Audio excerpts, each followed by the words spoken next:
इस मौर्य काल को पढ़ने के लिए हमें पहले इसके काल को जानने के स्रोत पता करने चाहिए कि हमें मौर्य काल की जानकारी किन स्रोतों से प्राप्त हो रही है। कल की क्लास में हमने साहित्यिक स्रोत पढ़ लिए थे ना, जैसे जैसे कौन से साहित्यिक स्रोत हैं जिससे हमें मौर्य काल की जानकारी प्राप्त हो रही है। तो पहला है साहित्य का धार्मिक साहित्य, जैसे बौद्ध धर्म के दिव्यावदान, फिर दीपवंश और महावंश। इन तीनों ग्रंथों से हमें मौर्य काल की जानकारी प्राप्त हो रही है। जैन ग्रंथ में हमने भगवती सूत्र और कल्प सूत्र की चर्चा की थी, और ब्राह्मण मतलब हिंदू धर्म में हमने वेद और पुराणों के बारे में बात की। ठीक, गैर धार्मिक साहित्य या धर्मनिरपेक्ष साहित्य जब हमने पढ़ा तो हमने देखा कि चाणक्य का अर्थशास्त्र हमें मौर्य काल की विस्तृत जानकारी दे रहा है। अर्थशास्त्र में क्या क्या बातें हुई हैं?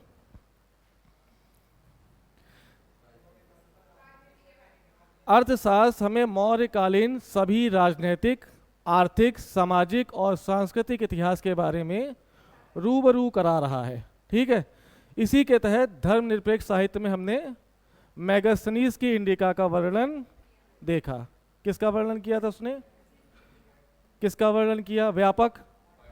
उसने पाटलिपुत्र यानी मगध की राजधानी पाटलिपुत्र का व्यापक वर्णन दिया था। हाँ या ना? मगध के पाटलिपुत्र जो कैसे बसा है? ये आयताकार क्षेत्र में बसावट हुई है। किसकी? जिसकी लंबाई 16 किलोमीटर और चौड़ाई 3 किलोमीटर, यानी 48 स्क्वायर किलोमीटर के क्षेत्र में पाटलिपुत्र बसा हुआ था। ये जानकारी दे कौन रहा है? मैगस्थनीज देख रहा, और बता रहा है कि चारों तरफ से ही खाई थी जो 185 मीटर चौड़ी है और 30 हाथ गहरी है। अगर कोई बाहर से विदेशी आक्रमण मगध के ऊपर होगा तो पाटलिपुत्र पहुंचने से पहले ही उसके घोड़े हाथी सब फैल जाएंगे, मतलब डूब जाएंगे ना। ठीक है, मैगस्थनीज के बाद यानी साहित्य के बारे में हमारी जानकारी पूरी हो गई थी। आज हम अभिलेखी साक्ष्य के बारे में देखेंगे। किसके बारे में? अभिलेखी साक्ष्य। तो देखो,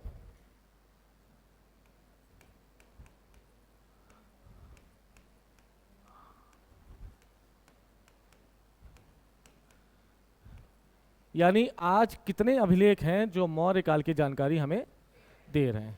तो अशोककालीन अभिलेख के बारे में तो पता होगा, अशोक ने अभिलेख लिखवाए हैं, थोड़ा बहुत आइडिया है। ठीक है, तो मौर्यकालीन जो मौर्यकालीन समाज, राजनीति और अर्थ की जानकारी हमें अशोक के अभिलेख से प्राप्त होगी। लेकिन अशोक के कार्यकाल के कई वर्षों बाद एक व्यक्ति जो शक है रुद्रदामन, वो शासक बना, और रुद्रदामन ने भी अशोककालीन या मौर्यकालीन समाज की जानकारी देने का कार्य किया है। तो देखो, पहले अभिलेख पढ़ने से पहले अशोककालीन अभिलेख पूरा एक अलग टॉपिक है, लेकिन अशोक के अलावा एक अभिलेख और है जो हमें मौर्य काल की जानकारी दे रहा। वो कौन सा है? वो कौन सा है? वो जूनागढ़ अभिलेख है। कौन सा अभिलेख? जूनागढ़ अभिलेख। ये बहुत फेवरेट क्वेश्चन है। किसका? यूपीएससी या यूपीपीसीएस का। तो जूनागढ़ अभिलेख है कहाँ? पहले जूनागढ़ किस जगह है? गुजरात। 150 एडी का ये अभिलेख है, यानी 150 ईस्वी में लिखा गया। एक शक राजा है जिसका नाम रुद्रदामन है। क्या नाम है? नाम सुना है? रुद्रदामन ने जूनागढ़ अभिलेख खुदवा दिया, और इस जूनागढ़ अभिलेख में चंद्रगुप्त मौर्य के काल में बनाई गई सुदर्शन झील का उल्लेख मिलता है। किसका? तो क्वेश्चन पूछा जाएगा, सुदर्शन झील के निर्माण का उल्लेख किस अभिलेख में मिलता है? पहला, जूनागढ़ अभिलेख। जूनागढ़ अभिलेख है कहाँ? गुजरात। दो क्वेश्चन, जूनागढ़ अभिलेख किसने बनवाया या किसने खुदवाया? तो शक शासक रुद्रदामन। इस जूनागढ़ अभिलेख में कौन सी तिथि का अंकन है? यूपीएससी में क्वेश्चन ये पूछा गया है, जी हाँ। और ऑप्शन थे 120 ईस्वी, 130 ईस्वी, 140 और 150। तो रुद्रदामन का जूनागढ़ अभिलेख किस ईस्वी में लिखा गया? ठीक, इसमें किसका उल्लेख किया गया है? तो आप बताएंगे सुदर्शन झील का उल्लेख पहली बार रुद्रदामन के जूनागढ़ अभिलेख में प्राप्त हुआ। यह सुदर्शन झील का निर्माण करवाया किसने? चंद्रगुप्त मौर्य ने इसका निर्माण कराया, और ये कई बार टूटी है और कई बार इसका पुनर्निर्माण हुआ है। तो किस राजा ने पहली बार बनवाया, किस राजा ने पुनर्निर्माण कराया, किस राजा ने इस पर बांध बनवाए, इस सब का उल्लेख कहां पर किया गया? जूनागढ़। यानी चंद्रगुप्त मौर्य का उल्लेख हुआ है कि नहीं हुआ? तो यानी मौर्य काल की जानकारी इससे मिल रही है कि नहीं मिल रही? चलो देखो, तो पहला अभिलेखी साक्ष्य हमारे पास क्या सामने आया? जूनागढ़ का अभिलेख। ठीक, बनवाया किसने? 150 एडी, और शक शासक रुद्रदामन। ठीक है, इसमें कितने जानकारी मिल रही देखो। और हाँ, किसके बारे में है ये? सुदर्शन झील, जो कि कहाँ है? गुजरात के गिरनार में। कितनी जानकारी मिल गई हमको? मिल गई। अब देखो, पहली बार सुदर्शन झील का निर्माण चंद्रगुप्त मौर्य ने करवाया अपने गवर्नर पुष्यगुप्त की सहायता से।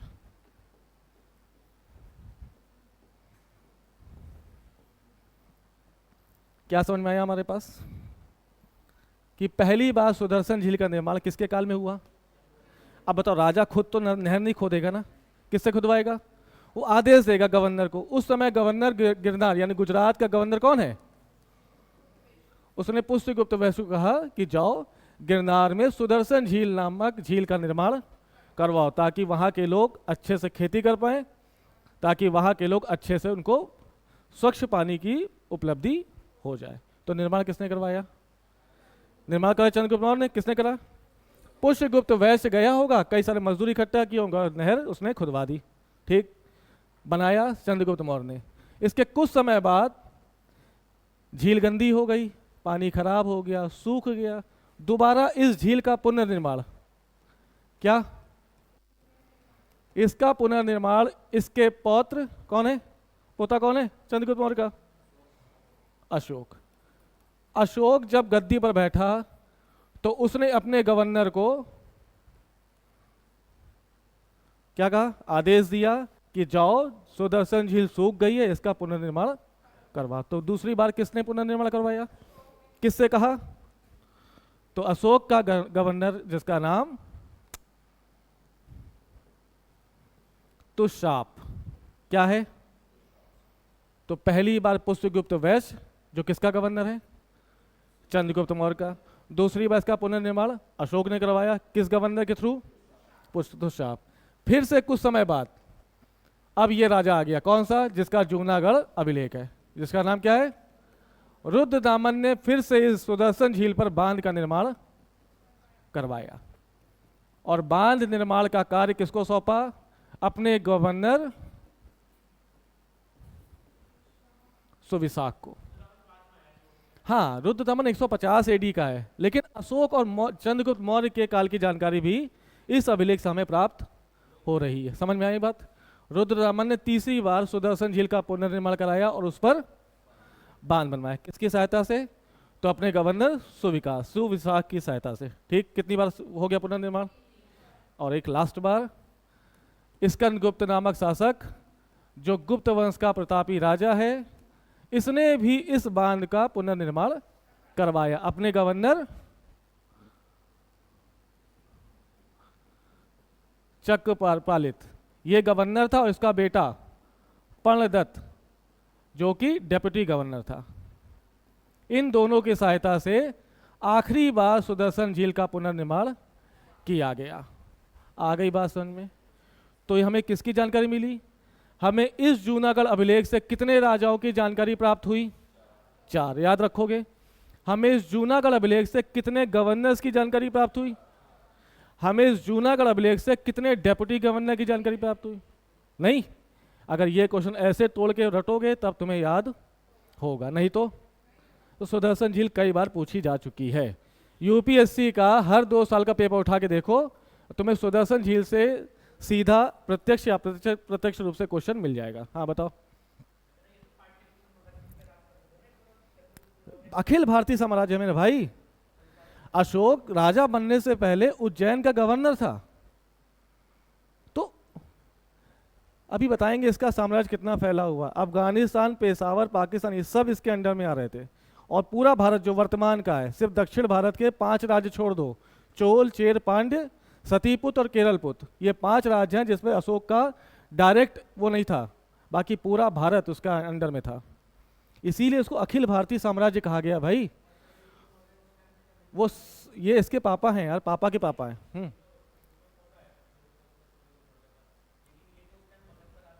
हाँ हाँ हाँ। अरे मोदी जी कहाँ कुछ काम नहीं करा सकते यूपी में? मोदी जी दिल्ली में बैठ रहे हैं, लेकिन पूरे भारत के वो प्रधानमंत्री ना। चंद्रगुप्त मौर्य बैठ रहा मगध के पाटलिपुत्र में, लेकिन पूरे भारत में इसका केंद्रीकरण साम्राज्य है, सेंट्रलाइज्ड है पूरी तरह से, है ना। तो पूरा सब कुछ इसके अंडर में है। तो जहां भी चाहे बनवाए, सुदर्शन झील इंपॉर्टेंट है इसलिए पूछा जाता है, याद रखोगे पक्का। तो पहला अभिलेख जो अशोक काल का, अशोक का अभिलेख नहीं है, फिर भी हमें मौर्य काल की जानकारी प्रदान कर रहा है। आ गई बात समझ में? तो ये आपको पढ़ना है। क्वेश्चन पूछे ऐसा कौन सा अभिलेख है जो अशोक के अभिलेख से अलग होकर भी मौर्य काल की जानकारी दे रहा है, तो आंसर। अब इस पॉइंट से, ये ब्लैक जो बोर्ड में दिख रहा है, इससे जितने क्वेश्चन तोड़ सकते हो तोड़ लो। तैयारी का तरीका भी यही है, टॉपिक एक और क्वेश्चन कम से कम 10-12 आपके मन में आने चाहिए, चाहे वो सच सरल हो चाहे कठिन हो। इससे सबसे कठिन क्वेश्चन क्या बनेगा सोचो। इस पूरे आपके बोर्ड में सबसे कठिन क्वेश्चन क्या बना सकते हो? दिमाग लगाओ। पहला सीक्वेंस पूछ सकता है कि सुदर्शन झील का जो निर्माण हुआ उसके बनाने का राजाओं का क्रम बना दो, कठिन होगा। दूसरा, सुदर्शन झील का निर्माण हुआ, जिन गवर्नरों ने बनाया उनका क्रम लगा दो। सुदर्शन झील के निर्माण में या जूनागढ़ अभिलेख की तिथि क्या है, यह पूछा जा चुका है, यह भी कठिन क्वेश्चन। या ये पूछेगा कि कितने डेप्टी गवर्नर का उल्लेख, ये बहुत अंदर का क्वेश्चन है, लेकिन अगर पढ़ लोगे तो आसान है, नहीं तो 3 है, 4 है, 5 है, 2 है, 1 है। और कितने गवर्नर हैं, तो जितने राजा हैं उतने ही गवर्नर। आगे समझ में बात पक्का। अब आ जाओ मेन टॉपिक पे, अशोककालीन अभिलेख। यानी अशोक पहला शासक था जिसने अपने आदेशों को किस में लिखा, अभिलेखी माध्यम से जनता तक पहुंचाने का काम किया। ठीक है, समझना क्या पढ़ रहे हैं हम, अशोककालीन अभिलेख। अच्छा ये टॉपिक चल क्या रहा है ये बताओ? जानकारी के स्रोत, यानी पहला ही पहलू अभी खत्म नहीं हुआ है। अभी हम राजनीतिक इतिहास नहीं पढ़ रहे हैं, अभी सिर्फ हम ये जान रहे हैं कि मौर्य काल की जानकारी हमें किन किन साक्ष्यों के आधार पर प्राप्त हो रही। समझ गए? तो हम साहित्य पढ़ चुके हैं, अब क्या पढ़ रहे हैं, अभिलेख। अभिलेख क्या होता है?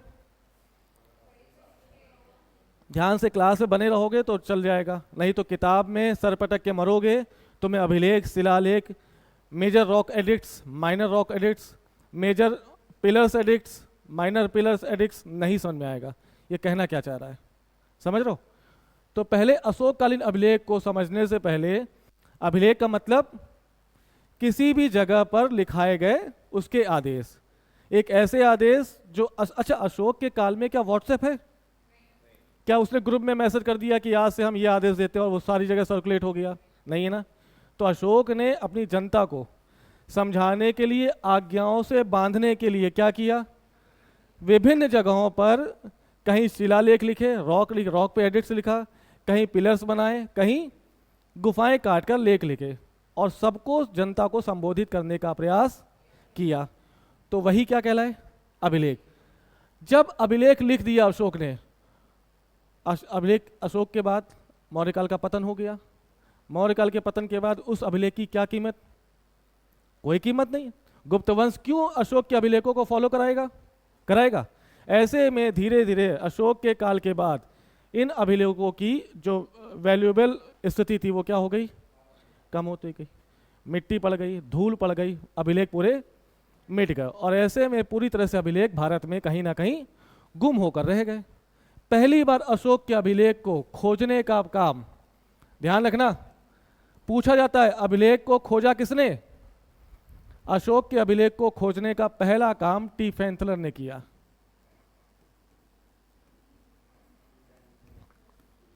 किसने खोजा? तो अशोक के अभिलेखों को पहली बार किसने खोजा?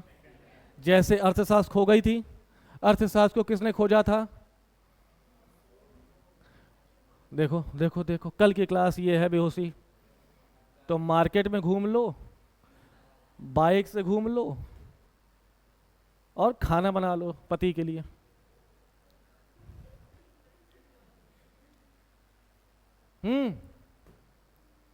हाँ, लाइब्रेरी में जाके नई नई लड़कियां, कौन नया एडमिशन आया है, कौन सुंदर है जिसके बगल में हम जाके लपक के बैठ जाएं।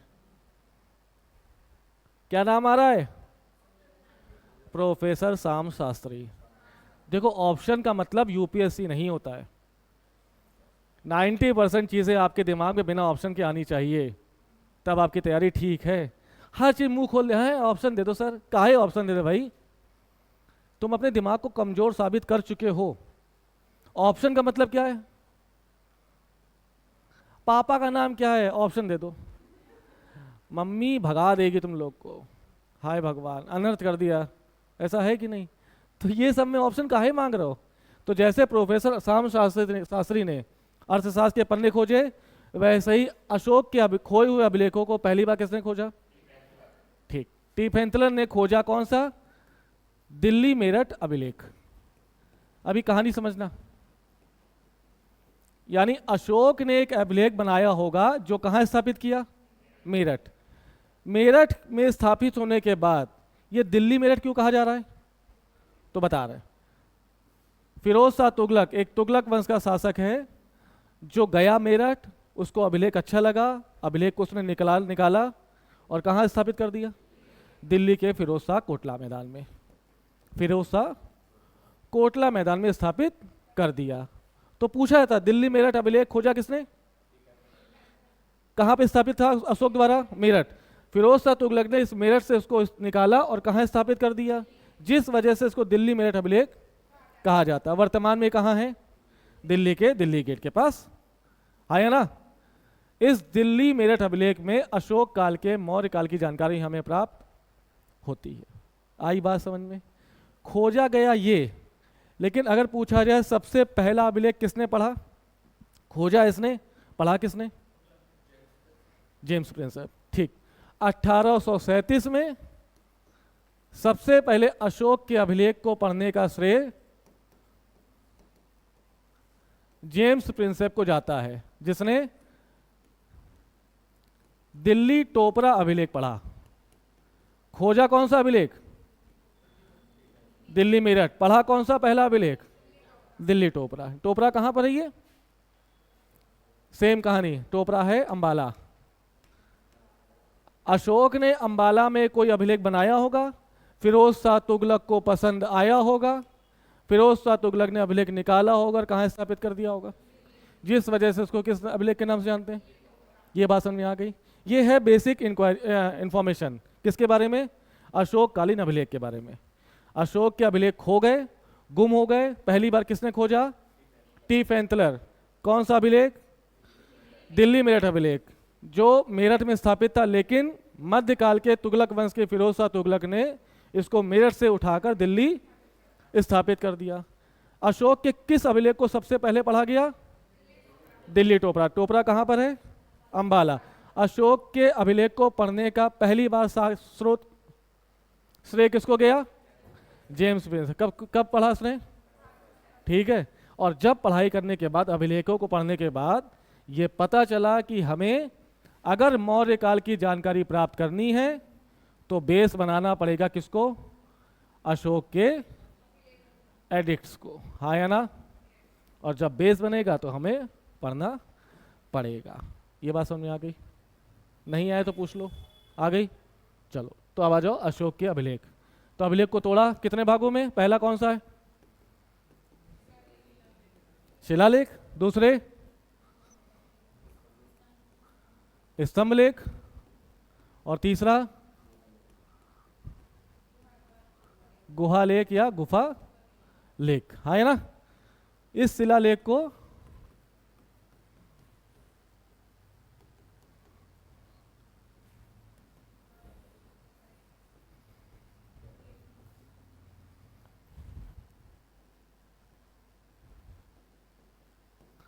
कहते हैं, ठीक है। इस शिलालेख को भी दो भागों में बांटा गया। कौन सा?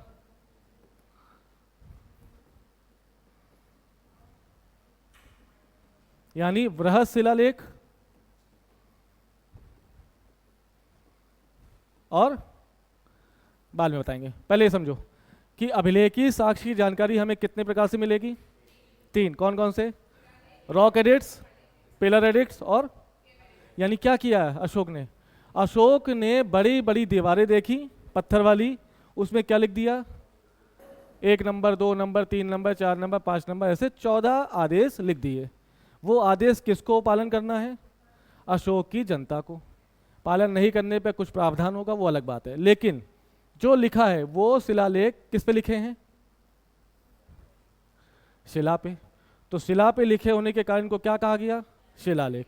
ऐसे ही अशोक ने अपनी आदेश स्तंभों के माध्यम से बताने के प्रयास किया है, ठीक है। स्तंभ मतलब जैसे अशोक का स्तंभ कहाँ पर है? अशोक की लाट देखी, सारनाथ, सांची, कौशाम्बी और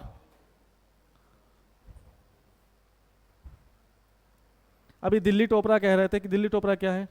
सोचो शिलालेख होगा क्या, फिर उसका तुगलक उठा के ले जाएगा शिला, क्या ले गया? तो दिल्ली टोपरा हो गया, दिल्ली मेरठ हो गया, लौरिया नंदनगढ़ का हो गया, लौरिया अरराज हो गया, ये सब क्या है? स्तंभ। यानी जो आज्ञाएं शिला में लिखी गई थी वही आज्ञाएं किस में लिखी होंगी? स्तंभ में। और कुछ अशोक ने गुफाओं को काटा और काटने के बाद उनकी दीवारों पर अभिलेख खुदवा दिए, ताकि अगर बौद्ध भिक्षु आएंगे गुफा में रहने तो आए, पढ़ें और जाकर प्रसार करें। समझ में आई बात? तो कितने शिलालेख, स्तंभ लेख और अब ये अभिलेखी साक्ष्य की जानकारी हमारे पास मौजूद होने वाली है, हाँ है ना। आ जाओ, अब ले आओ क्या? शिलालेख। शिलालेख को भी दो भागों में बांटा गया है। कौन सा?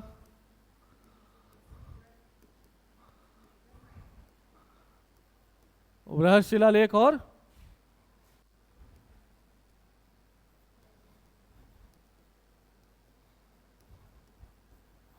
लघु शिलालेख। बड़ी दीवार में लिखे गए अभिलेख क्या कहलाए? छोटी दीवार में लिखे गए अभिलेख। आ गई उस समय? अब देखना, ध्यान रखना थोड़ा सा। शिलालेख का मतलब क्या है? दीवारों में लिखे गए अभिलेख। ऐसे बृहद शिलालेख मौर्य काल के साम्राज्य के 8 स्थानों में पाए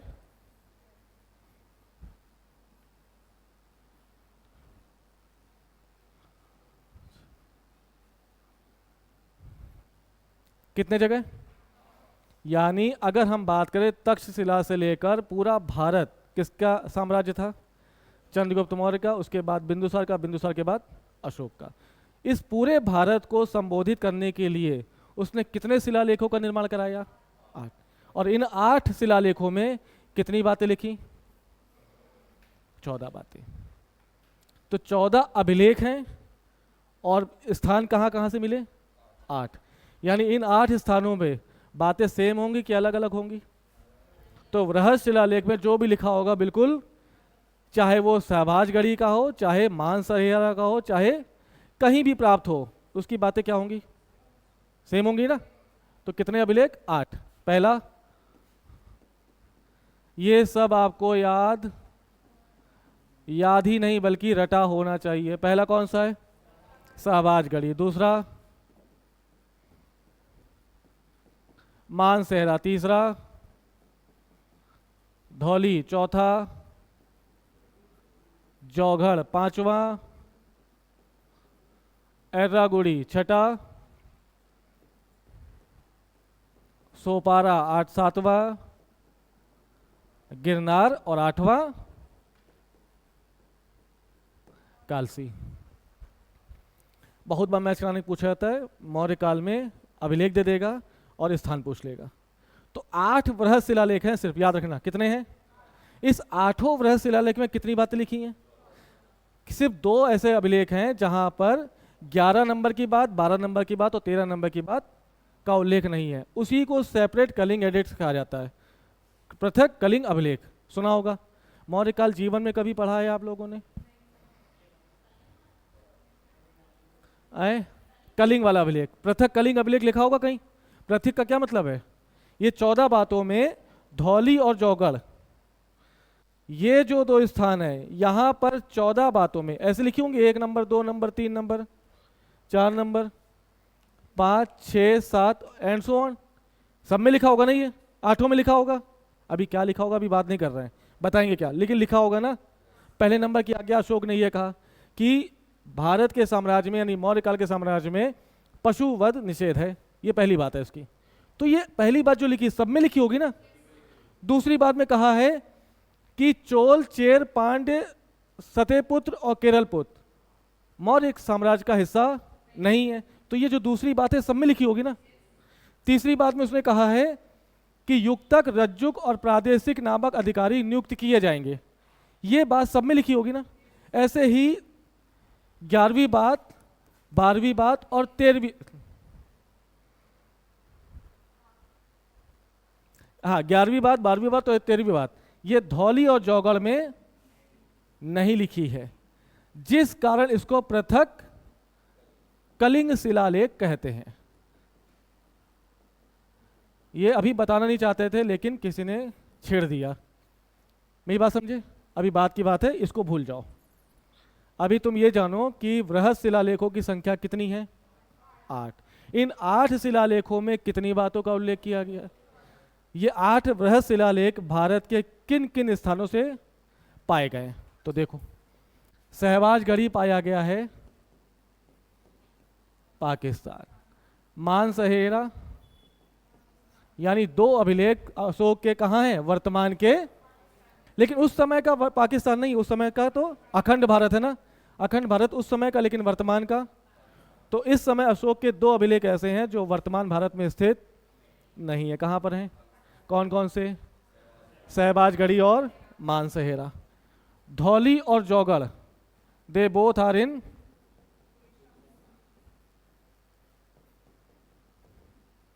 ठीक है। एर्रागुड़ी कहाँ पर है?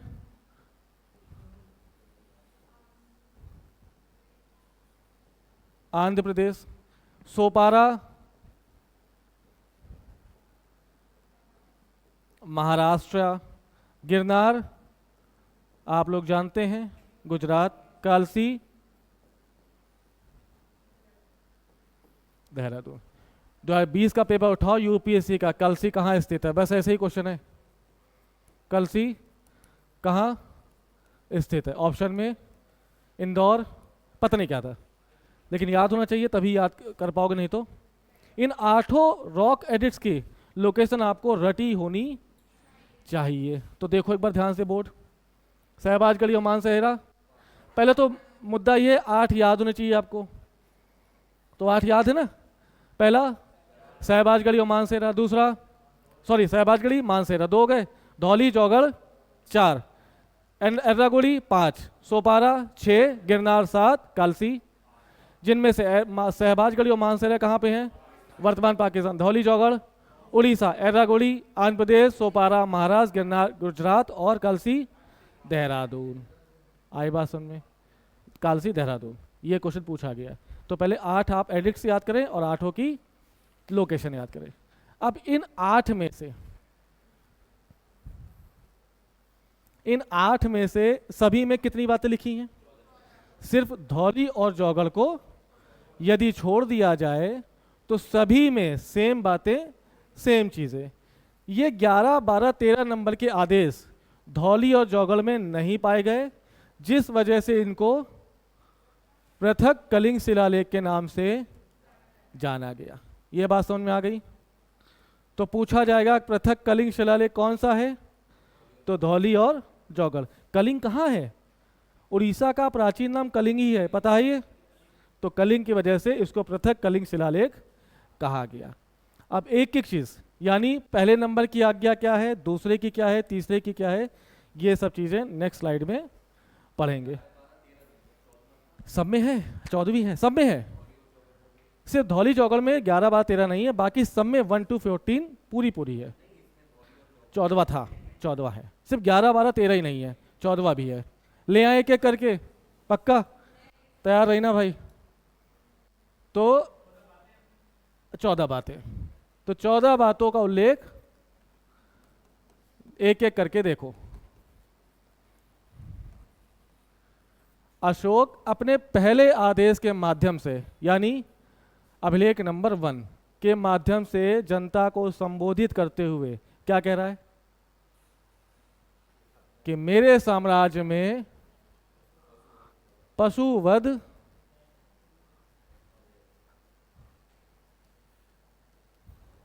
वर्जित है। ये रटने की कोशिश करना, रट लोगे तो अच्छी बात है, राजा बेटा, नहीं रटोगे तो सुअर बेटा। दूसरा अभिलेख क्या कह रहा है? अशोक अपनी राजाओं को, सॉरी, अपनी जनता को संबोधित कर रहा है। वो कह रहा है कि हमारे साम्राज्य में, यानी मौर्यकालीन साम्राज्य में दक्षिण भारत के 5 राज्य, साउथ इंडिया के 5 राज्यों का उल्लेख कर रहा है। वो 5 राज्य कौन कौन से? पहला चोल, दूसरा चेर, तीसरा पांड्य, चौथा सतीय पुत्र और 5वां केरल पुत्र या ताम्र पर्णी। इन 5 राज्यों का अशोक के साम्राज्य में, मतलब क्या बोलते हैं उसको, मतलब ये 5 राज्य अशोक के साम्राज्य से स्वतंत्र थे। That's it. ठीक है, कौन कौन से? चोल, चेर, पांड्य, सतीय पुत्र, केरल पुत्र। यानी दूसरा आदेश अशोक का किस पर आधारित है? इन 5 राज्यों पे। वो कहां से हैं? दक्षिण भारत के। आ रही बात समझ में? अशोक की तीसरा आदेश, अशोक अपने तीसरे आदेश से कह रहा है कि जनता को संबोधित करते हुए कि भाई इतने बड़े प्रशासन को चलाने के लिए हमें कुछ अधिकारियों की जरूरत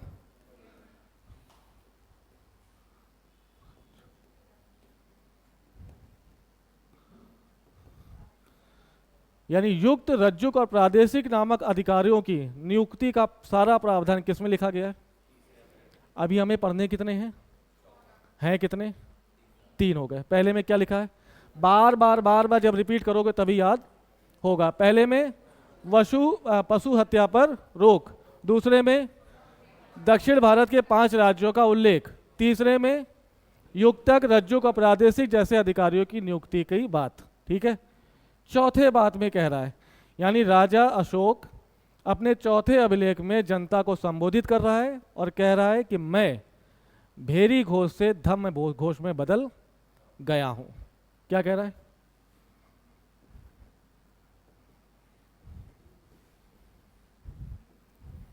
मैं भेरी घोष से धम्म घोष में बदल गया। कौन बदल गया? ये क्या है भेरी घोष और क्या है धम्म घोष? भेरी घोष का मतलब, यानी अशोक जब गद्दी पर बैठा तो कहा जाता है पुराणों के अनुसार कि अपने 99 भाइयों को मारकर गद्दी पर बैठा। यानी ये क्रूर शासक है, ये भेरी घोष, युद्ध की नीति को प्रोत्साहित करने वाला शासक है। जब इसने 261 ईसा पूर्व में कलिंग में अटैक किया तो कलिंग का खून खराबा, 1 लाख लोगों की मौत के बाद कहा जाता है कि इसका हृदय परिवर्तन हो गया। अब उसका उद्देश्य साम्राज्य विस्तार करना तो है, लेकिन साम्राज्य विस्तार के क्रम में वो युद्ध नहीं करेगा। भेरी घोष का मतलब युद्ध की घोषणा, वो युद्ध की घोषणा नहीं करेगा, बल्कि अपने साम्राज्य को विस्तार करेगा वो बुद्ध धर्म की बातों को मानकर। यानी अब वो अहिंसक प्रवृत्ति का होने वाला है। ये बात कौन कह रहा है? अशोक। किसके लिए कह रहा है? खुद के, जनता के लिए, खुद के लिए कह रहा है। जनता को बता रहा है कि मैं अब मेरा हृदय परिवर्तन हो गया। कितनी बातें हुई, रिपीट करो। पहली बात, पशुवध पर वर्जित, पशुवध वर्जित हो गई। कहाँ पर? अशोक के साम्राज्य में। हालांकि उसने कहा है कि वर्ष में एक बार आप 2 मोर मार सकते हैं खौराम से, लेकिन ऐसे ओकेशन में आपको वध नहीं करना है। दूसरी में क्या कह रहा है? मोर मोर मोर 2 मोर को रसोई घर में पकाने का प्रावधान है, अशोक ने कहा है। दूसरी बात में क्या कह रहा है? 5 दक्षिण भारत के 5 राज्यों का उल्लेख किया गया है। तीसरी बात में वो युक्त रुजुक और प्रादेशिक अधिकारियों की नियुक्ति की बात कर रहा है। चौथे में वो कह रहा है कि मैं अब भेरी घोष से बदलकर धम्म घोष को अपना रहा हूं। 4 हो गए। 5, हाँ 261 से मतलब ये सब बातें, सब बात की बात लिखी है। जब ये पूरी तरह से परिवर्तित हो गया है तब ये बता रहा है। बदल रहा हूं नहीं, बदल गया हूं, बदल गया हूं। कब से? 261 के। हाँ हाँ हाँ। 5वें नंबर की बात क्या कह रहा है? 5वें में बता रहा है कि धम्म महामात्रों की नियुक्ति।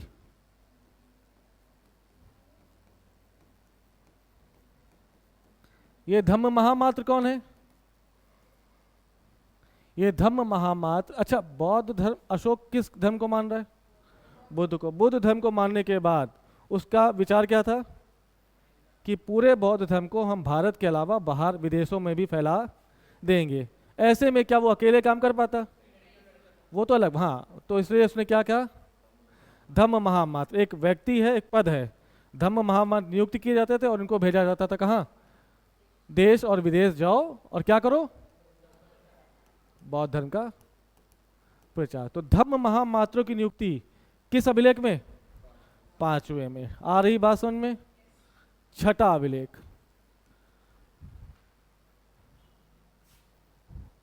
6ठा अभिलेख प्रतिवेदक की नियुक्ति की बात।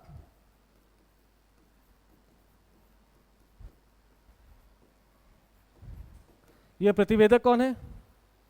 अशोक ने कहा है कि ये जो 14 आज्ञाएं हैं, 14 आदेश हैं, इनको पालन करना भारत या मौर्य काल की साम्राज्य की जनता का कर्तव्य है। ऐसे में हो सकता है कुछ लोग ऐसी बातों का पालन, हो सकता है रसोई में फिर से मटन बन रहा हो, तो ऐसी देखरेख के लिए, साम्राज्य में नैतिकता बनाए रखने के लिए वो किनको नियुक्त कर रहा है? प्रतिवेदक को, कि जाओ घूमो और देखो कि कौन मेरी 14 आज्ञाओं का पालन कर रहा है और कौन नहीं कर रहा है। जो नहीं कर रहा है उसकी सूचना आप मेरे पास लाएं। यहाँ तक कि अशोक ने यह भी कहा है कि ये प्रतिवेदक ऐसे लोग हैं, यदि मैं स्नान घर में मैं नहा रहा हूँ, शयन कक्ष में सो रहा हूँ, या अपनी पत्नी के साथ वैल्यू टाइम स्पेंड कर रहा हूँ, इन सब के बावजूद भी प्रतिवेदक मुझसे मिलने के लिए आ सकता है कभी भी। यानी ये एक ऐसा व्यक्ति है जो डायरेक्ट रिपोर्टिंग किसको कर रहा है? अशोक को। कहाँ लिखा है? 6ठे। आ गई बात समझ में? 7वां अभिलेख गवाही दे रहा है कि यहाँ से वो बौद्ध धर्म के प्रचार प्रसार के लिए यात्रा का वर्णन खुद जा रहा है। 7वें अभिलेख में वो पूरी यात्रा का वर्णन कर रहा है। कठिन है ना, है ना? लेकिन सोचो हमें कैसे याद है? बार बार बार बार कैसे नहीं याद होगे? याद हो जाओगे तो फिर चीज़ें ठीक हो जाएंगी। 7वें में क्या कह रहा है? उसकी यात्रा का वर्णन। यानी जब अशोक ने बौद्ध धर्म अपना लिया तो बौद्ध धर्म के प्रचार के लिए उसने पहली यात्रा की जहां पर बुद्ध का जन्म हुआ। कहां पर? लुम्बिनी। लुम्बिनी के वनों की पहली यात्रा अशोक की है। ठीक। लुम्बिनी के बाद वो बोध गया घूमा, बोध गया के बाद रोमनी दे गया। तो ये सारी यात्रा का वर्णन कहाँ कर रहा है? 7वें। रोमनी दे जब गया वो, तो वहाँ की जनता से बहुत प्रभावित हुआ अशोक, और अशोक ने जनता से खुश होकर यहाँ के राजस्व को 1/6 से कम कर 1/8 कर। तो क्वेश्चन पूछा गया अशोक ने किस जगह राजस्व की दर को कम किया? रोमनी दे। अपने 20वें वर्ष इसने यात्रा की है अशोक ने। 20वें वर्ष कहाँ की यात्रा? रुमन्नीदेह की। रुमन्नीदेह की यात्रा का उल्लेख कहाँ मिल रहा है? समझ में आ रही बातें? 8वें में वो बता रहा है लुम्बिनी की यात्रा का वर्णन। लुम्बिनी को उसने अलग से स्थान दिया। आ रही बात समझ में? बंद करो फिर से। पहला अभिलेख पशु वध पर रोक। दूसरा अभिलेख दक्षिण भारत के 5 राज्यों की चर्चा। तीसरा अभिलेख युक्त राज्यों का प्रादेशिक जैसे अधिकारियों की नियुक्ति का प्रावधान। चौथा अभिलेख मैं भेरी घोष से धम्म घोष में परिवर्तित हो चुका हूँ। 5वां अभिलेख प्रतिवेदक की नियुक्ति। प्रतिवेदक वो जो नैतिक आचरण को बनाए रखने का काम करेंगे। छठा अभिलेख, छठा था। 7वां अभिलेख, 7वां अभिलेख यात्रा अपनी द्वारा की गई यात्राओं का वर्णन। 8वां अभिलेख बोध गया का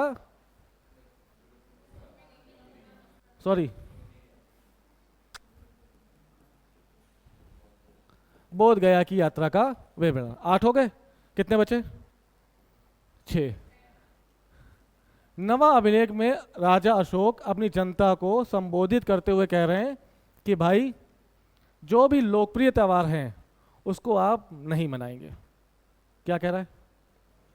जो भी पब्लिक फेस्टिवल हैं, जो भी ज़्यादा फेमस फेस्टिवल हैं, उसको मनाने पर प्रतिबंध लगाया अशोक ने। ऐसा क्यों? क्योंकि त्यौहार होगा तो पकवान बनेंगे, पकवान में कोई हिरन खाएगा, कोई मोर खाएगा। इस वजह से उसने नवे अभिलेख में क्या कहा कि आप ऐसे फेस्टिवल नहीं मनाएंगे। आ रही बात समझ में?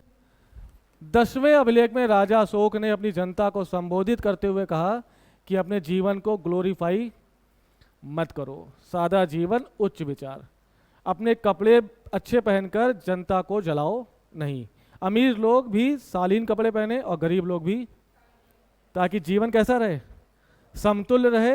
एक दूसरे को देखकर लोगों के मन में ईर्ष्या ना जागे। ये बड़ी बड़ी बातें हैं कि नहीं? इसीलिए अशोक क्या हो गया? महान हो गया। बात समझ रहे? कितने हो गए? 10।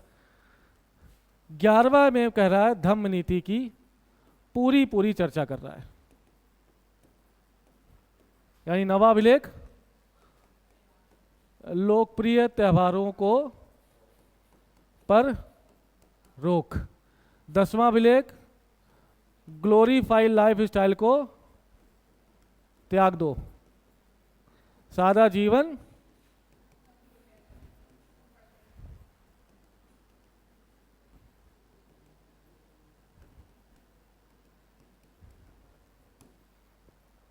खुद तो मजे ले लिए, अब जनता को तुम कह रहे हो सिंपल आई थिंक, है ना।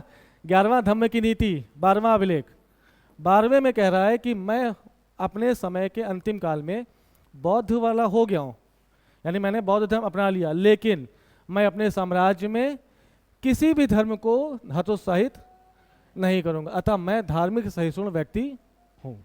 तो धार्मिक सहिष्णुता की नीति का उल्लेख कहाँ किया गया? मेरी बात समझ में आई? और जाके देखो 2018 या 19 का पेपर, अशोक ने अपने 12वें अभिलेख में क्या कहा, या धार्मिक सहिष्णुता की नीति का उल्लेख अशोक के किस अभिलेख में है? आ रही बात समझ में? और लास्ट नहीं 13वां अभिलेख, 13वें में कह रहा है कलिंग युद्ध का पूरा विवरण। यानी 261 ईसा पूर्व में जो उसने कलिंग में हाहाकार मचाया था, उसका पूरा विवरण उसने कहाँ लिखा है? और कहा है कि इसके बाद, इतना खून खराबा देखने के बाद मेरा हृदय परिवर्तन हो गया है, मैं भेरी घोष से कहाँ चेंज हो गया हूँ?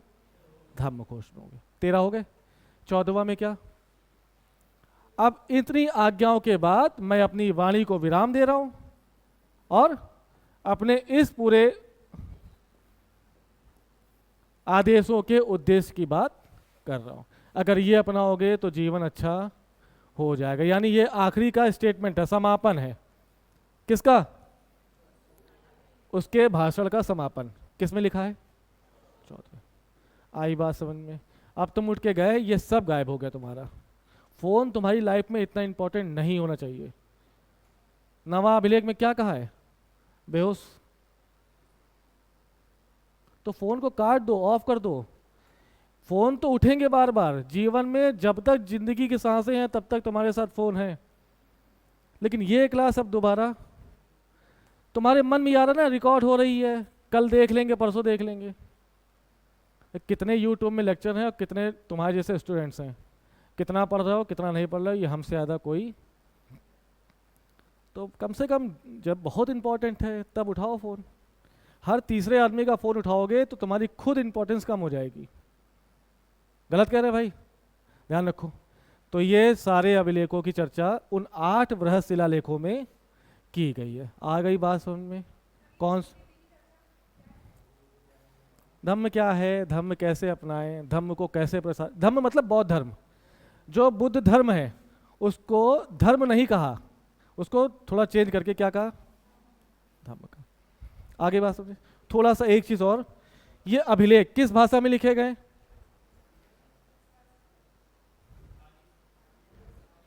भाषा।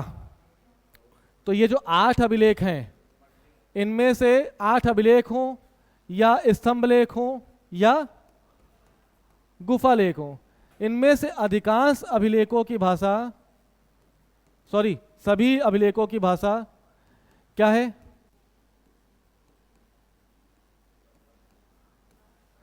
प्राकृत। प्राकृत, नेचुरल लैंग्वेज। प्राकृत मतलब एक ऐसी भाषा जो आम बोलचाल लोगों की है, ठीक है। तो सारी भाषा, सारी अभिलेख किस में लिखे गए? कुछ छोड़ दो। लिपि कौन सी है? सॉरी, लिपि कौन सी है? अशोक ने अपने अभिलेख ब्राह्मी में भी लिखे, अरमाइक में भी लिखवाए, खरोष्टी में भी लिखवाए और यूनानी में लिखा है। तो अशोक के अभिलेख की लिपि कौन कौन सी है? ब्राह्मी, अरमाइक, खरोष्टी और यूनानी। अब सारे अधिकांश अभिलेख किस भाषा में है? सॉरी, सभी अभिलेख किस भाषा में? और अधिकांश अभिलेखों की लिपि क्या है? लेकिन कुछ ऐसे अभिलेख हैं जिनकी लिपि ब्राह्मी से अलग होकर या तो अरमाइक है या खरोष्टी है, या तो जो अलग है वही याद कर लो, है ना। पहला क्या बोला था? अच्छा, सहबाज गढ़ी और मान सेहरा, इन दोनों की लिपि है खरोष्टी। 8 है, 8 में से सहबाज गढ़ी और मान सेहरा की लिपि कौन सी है? ब्राह्मी नहीं है, कौन सी है? खरोष्टी। एक अभिलेख है शेरकुना, ये अरमाइक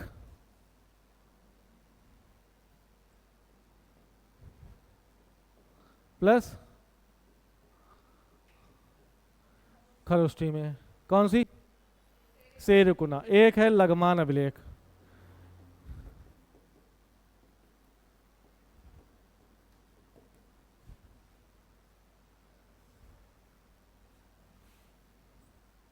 खरोष्टी प्लस यूनानी, और एक है कौन सा? लगमान है, क्या बचा? अरमाइक। तो इन अभिलेखों में से ये जो अभिलेख हैं जिसमें सहबाज गढ़ी मान सेहरा कौन सा है? बृहत। बृहत में बताए ना। और ये 2 लघु शिलालेख।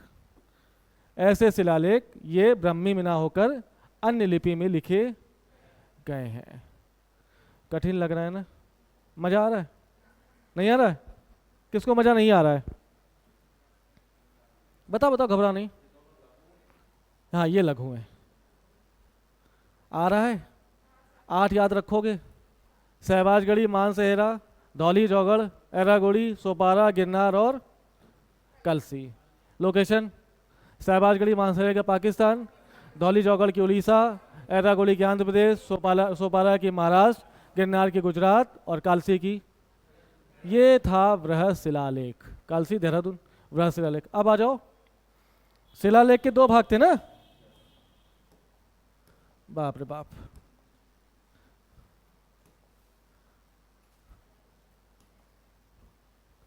शिलालेख के कहाँ गए 2 भाग यार?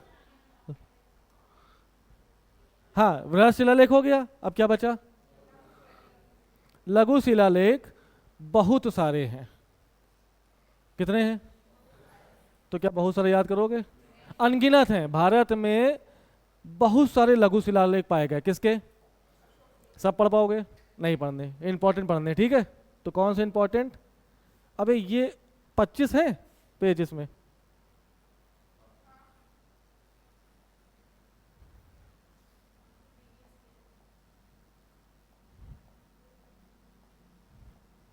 ठीक, अब आ जाओ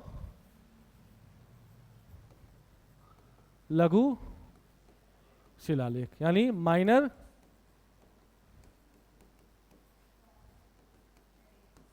किसमें लिखे गए? दीवार में, शिलाओं में, लेकिन दीवारों की ऊंचाई कैसी है? कम है, ठीक है। पहला मास्की, गुर्जरा,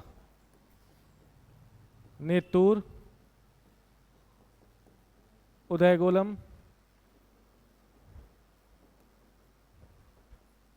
भावरुडाट, यही पूछे जाते हैं।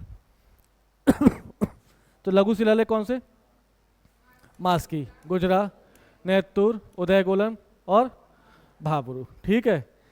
ये अभिलेख इसलिए इंपॉर्टेंट हैं लघु शिलालेख कि इसमें कुछ ना कुछ अलग चीज़ों की बात हमें मिली है। जैसे पूछा जाए, अशोक को अशोक का नाम नहीं दिया गया। अशोक को हमेशा प्रियदर्शी देव नाम, प्रिय के नाम से जाना गया। क्या नाम से? अशोक के अभिलेख, मैक्सिमम अभिलेख में अशोक का नाम नहीं है। प्रियदर्शी या देव नाम प्रिय की उपाधि से देव नाम क्या लिखा? प्रियदर्शी यह आदेश देते हैं। तो प्रियदर्शी का मतलब क्या निकाला गया? अशोक। अशोक को एज इट इज अशोक नाम कहाँ कहाँ मिला है? मास्की, गुजरा, नेतुर, उदयकुल, यानी 4 अभिलेख हैं जिसमें अशोक को अशोक कहकर संबोधित किया गया है।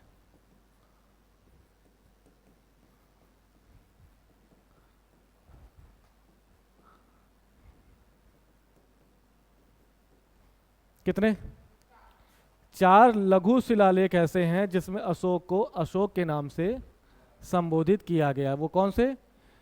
मास्की, गुर्जरा, नेतूर, उदयगोलन और लास्ट में यही 4 है सिर्फ। अभी समझो, मास्की में क्या कहा गया? अशोक को। अशोक का एक अन्य नाम मास्की में और मिलता है, बुद्ध शाक्य। अशोक बुद्ध से इतना ज्यादा प्रेरित था, मतलब वो था इंस्पायर, कि खुद को क्या कहने लगा। तो किस अभिलेख में अशोक के 2 नाम मिले? मास्की, एक बुद्ध शाक और दूसरा अशोक। समझ में आया? किस अभिलेखों में अशोक को अशोक के नाम से जाना गया? तो 4 अभिलेख, मास्की, गुजरा, नेतुर, उदयगोलन। समझ में आ रही बातें? नेक्स्ट देखो, ऐसा कौन सा अभिलेख है जहां पर अशोक को प्रियदर्शी से संबोधित किया? तो कौन सा? भाबरू विराट। ये कहां पर है?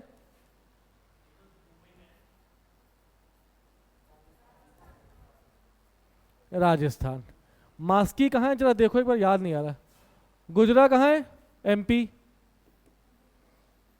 नेतूर कर्नाटक, उदयगोलन कर्नाटक। मास्की देखो कहाँ पर है भाई? है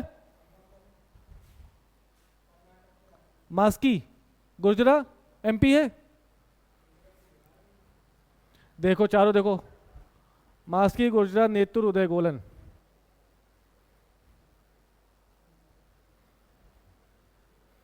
गुजरा एमपी में है।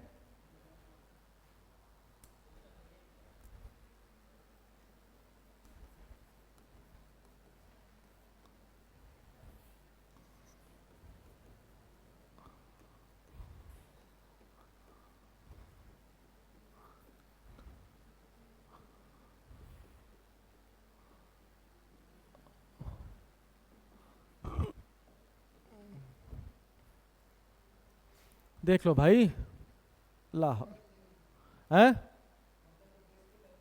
मास्की ना, गुजरा, मास्की कहां पर है? कर्नाटक। गुजरा एमपी, नेतूर, उदयगोलन हाँ, नेतुर आंध्र प्रदेश में है।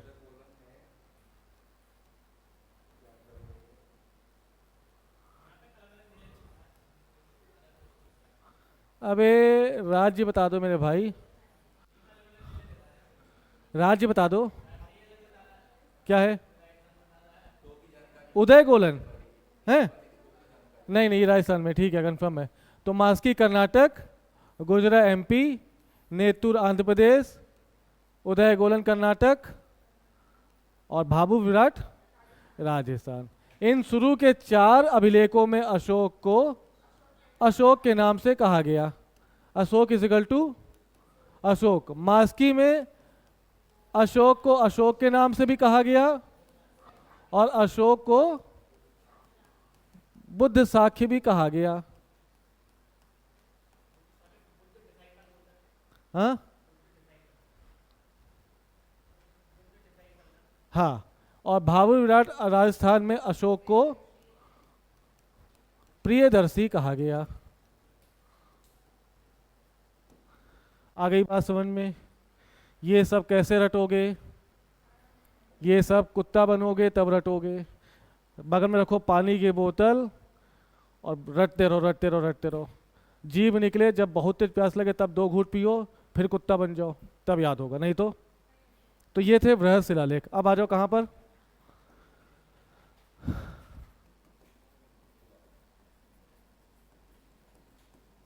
ये भी कितने प्रकार के, कौन कौन से? मेजर पिलर और दूसरा माइनर पिलर एडिक्ट्स, है ना?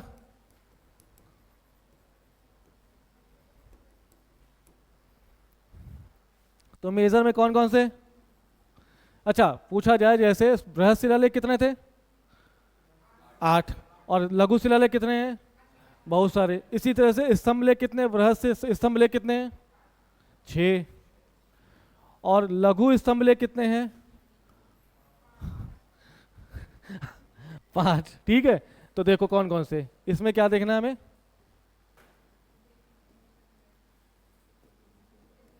पहला दिल्ली टोपरा, दूसरा दिल्ली मेरठ, तीसरा,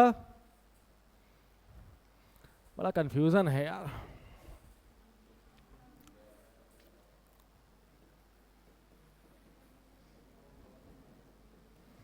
लौरिया नंदनगढ़, चौथा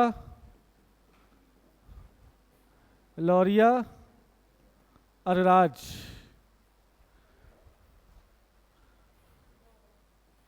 कितने हो गए भाई? 4 हो गए ना? हाँ, प्रयाग एक और है पर, हाँ, रामपुरवा और लास्ट में प्रयाग। ये है 6 कौन से मेजर पिलर एडिक्ट्स। कहाँ कितने जगह से पाए गए? कितनी बातों को उल्लेख, वहां पे कितनी बातों को उल्लेख है? 8 शिलालेख में कितनी बातों का? स्तंभ लेख में कितनी बातों को उल्लेख है? माइनर पिलर एडिक्ट्स में कितनी बात का उल्लेख है? समझ में आ रही बातें? बृहद शिलालेख 8 पाए गए, जिसमें कितनी बातों का उल्लेख? 14। 1 से लेकर 14 आपको याद होनी चाहिए। भारत में स्तंभ लेख कितने? मेजर और माइनर। कितने मेजर? 6। और कितने माइनर? इन 6 मेजर पिलर एडिक्ट्स में 7 बातों का उल्लेख किया गया। इन 5 माइनस पिलर एडिक्ट्स में किन की बातों का उल्लेख? आ गई बात समझ में? दिल्ली टोपरा, ये टोपरा कहां पर है? अंबाला। इसी को फिरोज शाह तुगलक ने उठाया, कहां स्थापित किया? ये दिल्ली मेरठ, मेरठ से उठाकर फिरोज शाह तुगलक ने दिल्ली। लौरिया नंदनगढ़, चंपारण, लौरिया अरराज, प्रयाग, प्रयाग,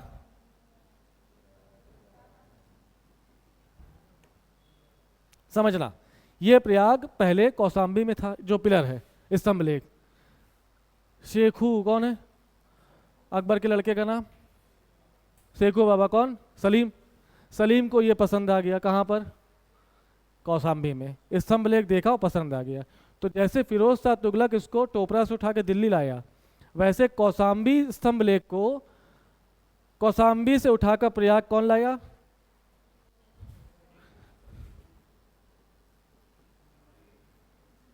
जहांगीर या सलीम।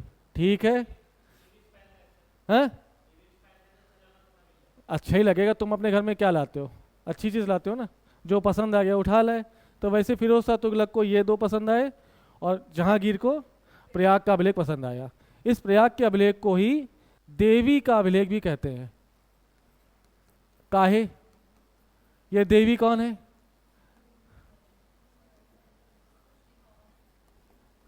इस प्रयाग के अभिलेख को ही रानी का अभिलेख कहते हैं। तो रानी कौन? किसकी रानी? अशोक की रानी का उल्लेख करने वाला एकमात्र अभिलेख कौन सा है? प्रयाग का अभिलेख। रानी कौन है अशोक की? एक घर वाली, एक बाहर वाली। कौन है? जिससे ऑथेंटिक शादी हुई अशोक की, वो कौन है? देवी। और जिससे प्यार हुआ वो कौन है? वो कारुवाकी है। तुम लोग पता है, शादी ब्याह की तो बातें याद करा करो कम से कम, खुश होके याद करो। अशोक की 2 शादी सुन के तुम ही लोग खुश हो जाओ, मैं भी अशोक बनूंगा, मैं भी 2 शादी करूंगा। नहीं, बिंबिसार की बात में कितने तेज हंसे थे तुम लोग। कितनी रानियां थी बिंबिसार की? 500, ये याद है। तो अशोक की 2 रानी, पहली देवी और दूसरा कारुवाकी। इस कारुवाकी का उल्लेख प्रयाग के अभिलेख में हुआ है कि कारुवाकी नामक महिला अशोक की पत्नी थी। करिश्मा कपूर देखिए मूवी, अशोका जाके देखना आज। करिश्मा का सॉरी करीना कपूर, सॉरी करीना भाई, हमसे ज़्यादा नॉलेज जाना है। हाँ, अशोका, शाहरुख खान अशोक बने हैं और करीना कपूर कारुवाकी बनी है और उसकी पत्नी बनी है देवी। पत्नी कौन है? तो जाके देखना, कम से कम कुछ सीख जाओगे। Ashoka, the great Ashoka. ठीक है, अब बताओ इन 7 बातों में से कौन कौन सी बातें हैं? देखो तो स्तंभ लेख की जो 7 बातें हैं, कौन सी? इससे पहले में कह रहा है कि अशोक कह रहा है कि पूरे साम्राज्य का शासन धम्म के द्वारा चलाया जाएगा। क्या कह रहा है? शासन धम्म द्वारा। क्या कहा इसने?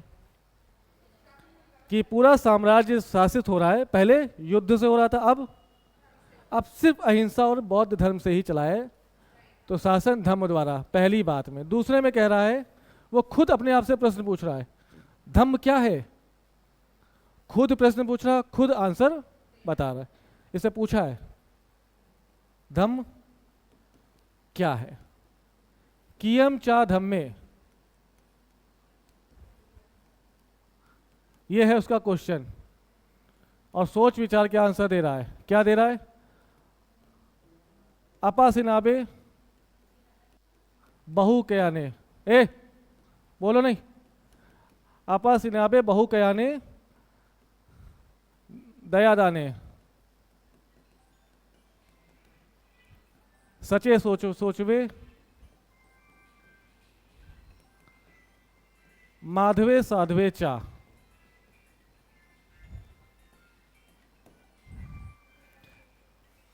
अशोक ने अपने दूसरे स्तंभ लेख में क्या कहा? खुद से प्रश्न पूछा कि व्हाट इज धम्म, और आंसर दिया अपासियानाबे बहु कयाने दयादाने सचे सोचुवे माधवे साधवे चा। यानी हम सब जन्म क्यों लिए हैं? बहु कल्याण करने के लिए, दान दया देने के लिए, सच बोलने के लिए, सच सोचने के लिए और जनता को सच समझाने के लिए, मधुर वाणी बोलने के लिए और सादा जीवन जीने के लिए। क्या समझे? अपासिनाबे बहु कयाने दयादाने सचे सोचवे माधवे साधवे चा। ये अशोक किसकी परिभाषित कर रहा है? धम्म को। आगे बात समझ में। तीसरे में कह रहा है, क्या कह रहा है? कि खुद भी आत्म परीक्षण करना अनिवार्य है। क्या कह रहा है? अशोक तीसरे स्तंभ लेख में आत्मनिरीक्षण की बात, ये बढ़िया एस्पिरेंट होता यूपीएससी का, ये हर समय उसको क्या लगता, चलो पीवाईक्यू लगा लो। तो पीवाईक्यू कैसे होगा, आत्मनिरीक्षण कैसे करोगे तुम अपना, क्वेश्चन सॉल्व करके, क्वेश्चन सॉल्व नहीं हो रहे हैं तो पढ़ाई बेकार हो। आत्मनिरीक्षण करना अनिवार्य है, कौन बता रहा है, सेल्फ निरीक्षण को, सेल्फ इंस्पेक्शन बहुत जरूरी है लाइफ में। टाइम रहते बीच बीच में हफ्ते 10 दिन में आपको अपना निरीक्षण करना चाहिए। जो मैंने अपने उद्देश्य बनाए थे उन उद्देश्यों तक क्या मैं पहुंच पाया, जो मेरे टारगेट थे क्या वो टारगेट पूरे हुए, क्या सुबह से शाम तक जो हमने कार्य किया वो मेरे लिए फ्रूटफुल रहा, ये सब सेल्फ इंस्पेक्शन होना चाहिए। ये बात किसमें कह रहा है, अशोक अपने स्तंभ लेख के तीसरे पॉइंट में कह रहा है। चौथा स्तंभ लेख कह रहा है कि मृत्यु प्राप्त व्यक्ति को, मौत की सजा पाए गए व्यक्ति को भी 3 दिन की मोहलत दी जानी चाहिए।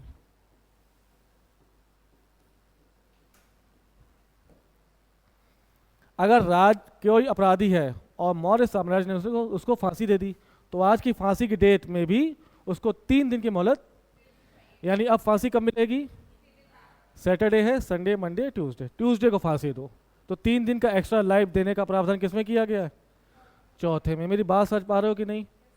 पांचवा स्तंभ लेख कह रहा है, हे भगवान, रुको याद करने तुमको,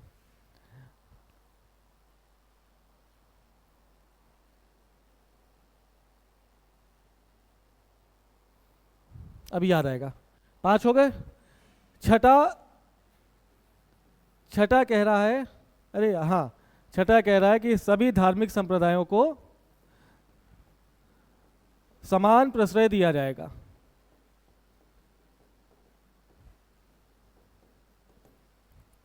यानी अशोक अपने छठे स्तंभ लेख में सभी धर्मों को समान बता रहा। खुद बौद्ध धर्म होने के बावजूद भी उसके धर्म में, उसके साम्राज्य में बुद्ध भी उतना ही अच्छा जीवन व्यतीत कर रहे जितना जैनिस, बुद्ध भी उतना, सॉरी, हिंदू धर्म भी उतना अच्छा जीवन व्यतीत कर रहे जितना बौद्ध धर्म। समझ में आई बात। तो छठी बात में धार्मिक संप्रदाय की बात कर रहा है, सभी को बराबर महत्व। और 7वें स्तंभ लेख में वो अपनी लोक कल्याणकारी नीतियों की बात कर रहा है कि अपने साम्राज्य में पब्लिक वेलफेयर स्थापित करने के लिए उसे क्या क्या करना है। आ गई बात समझ में। तो 14 वो अभिलेख और 7 स्तंभ लेख आपको रटे होने चाहिए, रटो चाहे कैसे भी, वो तुम्हारा लुकआउट है। लेकिन अगर नहीं याद होगा तो हर दूसरे साल क्वेश्चन पूछता है कि अशोक के 12वें शिलालेख में किसका उल्लेख है, तो धार्मिक सहिष्णुता नहीं याद आएगी तो नहीं कर पाओगे। अशोक ने अपने पहला शिलालेख में क्या कहा है, अशोक ने अपने तीसरे शिलालेख में किससे संबंधित है, अशोक का छठा शिलालेख किससे संबंधित है, एक भी मिस होगा तो भूल जाओगे। समझ में आ रही बातें। तो 8, 14 वो और 7 अशोक के किस अभिलेख में 11वें, 15वें, 13वें नंबर की एंट्री नहीं है, तो धौली और जौगढ़, इसीलिए उसको सेपरेट कलिंग एडिक्ट्स कहा गया है। क्या कहा गया, सेपरेट कलिंगा एडिक्ट्स। क्यों कहा गया, क्योंकि इसमें 11, 12 और 13 नंबर का आज्ञा का उल्लेख नहीं किया गया है। समझ में आ रही बातें। और क्या पूछा जाएगा, स्तंभ लेख कितने हैं, बड़े कितने हैं 6 और छोटे 5, इन 6 और 5 स्तंभ लेखों में कितनी बातों का उल्लेख है 7। वो 6 अभिलेख कहाँ पाए गए हैं, तो दिल्ली टोपरा, दिल्ली मेरठ, लौरिया नंदनगढ़, लौरिया अर्राज, रामपुरवा और प्रयाग। ये रटे होने चाहिए, टिप ऑफ द टंग होने चाहिए, नहीं तो मामला गंभीर है। नेक्स्ट, अब अभिलेखी साक्ष्य के क्रम में लास्ट कौन सा, गुफा। तो गुफाओं को काटकर उसकी दीवारों में अशोक ने कुछ आज्ञाएं लिखी। वो मिस हो गया ना,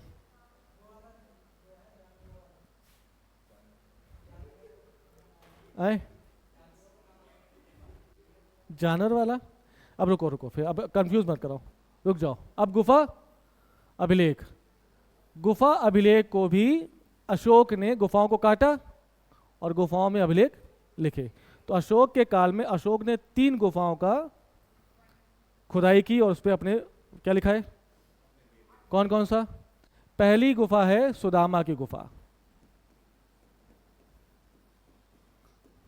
यानी अशोक ने बिहार में बराबर की गुफाएं खुदवाई। कौन सी? ये पूछा गया है। बराबर की गुफाओं में अभिलेखों का उत्कीर्णन किसने कराया? अशोक ने। अशोक ने बराबर की गुफाओं में कितनी गुफाएं बनाई? पहला, दूसरा,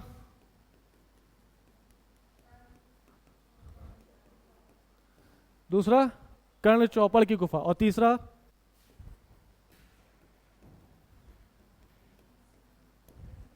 विश्व झोपड़ी। ये 3 गुफाओं का संबंध किससे है? अशोक से। ये तीनों गुफाएं कहां पर हैं? बिहार में। किस पहाड़ियों पर हैं? किस पहाड़ियों पर हैं? अशोक के बाद उसके पौत्र दशरथ ने भी कुछ गुफाएं बनवाई। कहां पर? नागार्जुनी की पहाड़ियों में। कहां पर है ये? कर्नाटक। उसने भी 3 गुफाएं।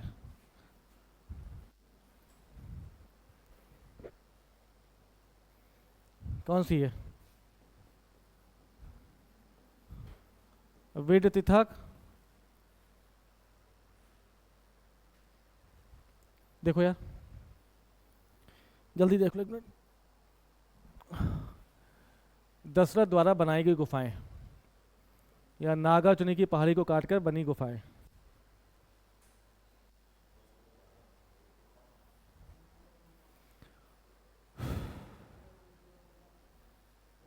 गोपी, ठीक। गोपी गुफा, एक वेठिका गुफा, और तीसरी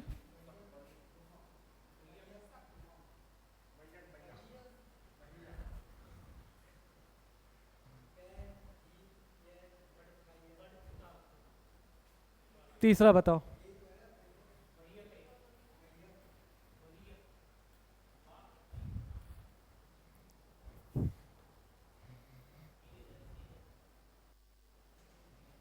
गोपी, वर्थिका, सप्त नहीं है, क्या नाम है यार, है वो राजगृह में।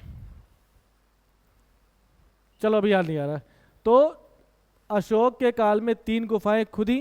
कहाँ पर? बराबर की पहाड़ियों पर। पहली सुदामा की गुफा, दूसरी कर्ण चौपड़ की गुफा और तीसरी विश्व झोपड़ी। उसके बाद उसके पौत्र किसके? अशोक के ग्रैंडसन ने भी 3 गुफाओं को बनाया नागार्जुनी की पहाड़ियों पर। पहली गोपी की गुफा, दूसरी विठिका की गुफा और तीसरा हमें अभी याद नहीं आ रहा है। तो जब याद आएगा तो इसको बता देंगे, नहीं तो आप खुद देख लीजिएगा, ठीक है। तो ये था मौर्य काल के अभिलेखीय साक्ष्य। कठिन लगा?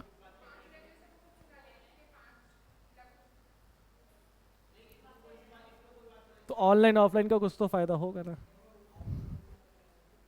हाँ, तुम लोग भावनाएं समझते नहीं हो।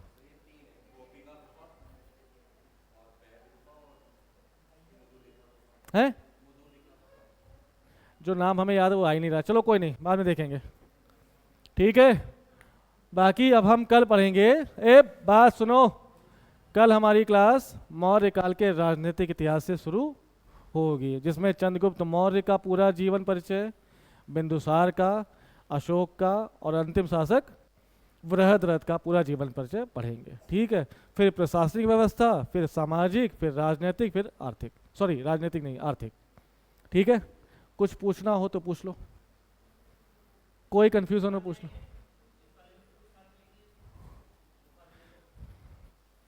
बस बहुत है, इतनी सारी बातें याद करनी है क्या? मजबूर होना पड़ेगा बिना पढ़ाई के। अब उसको मजबूरी में पढ़ो या खुद से होके पढ़ो, ये पढ़ना है, सिलेक्शन लेना है तो पढ़ना है। एंजॉय से पढ़ोगे अच्छा रहेगा, बोरियत महसूस करके पढ़ोगे तो बेहोश हो जाओगे। गलत कह रहे हैं? कोई ये कहे कि नहीं इसको बिना पढ़े सिलेक्शन हो जाए, असंभव है। तो खुशी मन से पढ़ोगे तो मजा आएगा, दुखी मन से पढ़ोगे तो 3 दिन में बैक टू पवेलियन। छोड़ो पढ़ाई लिखाई, मेरे बस की बात नहीं है। समस्याएं पूछो जल्दी से, और कुछ, कोई भी दिक्कत खुजली? मिले कल? चलो ओके, ठीक है। क्लास रिपीट कर लेना प्लीज़, और इसको जितनी बार देखोगे उतनी बार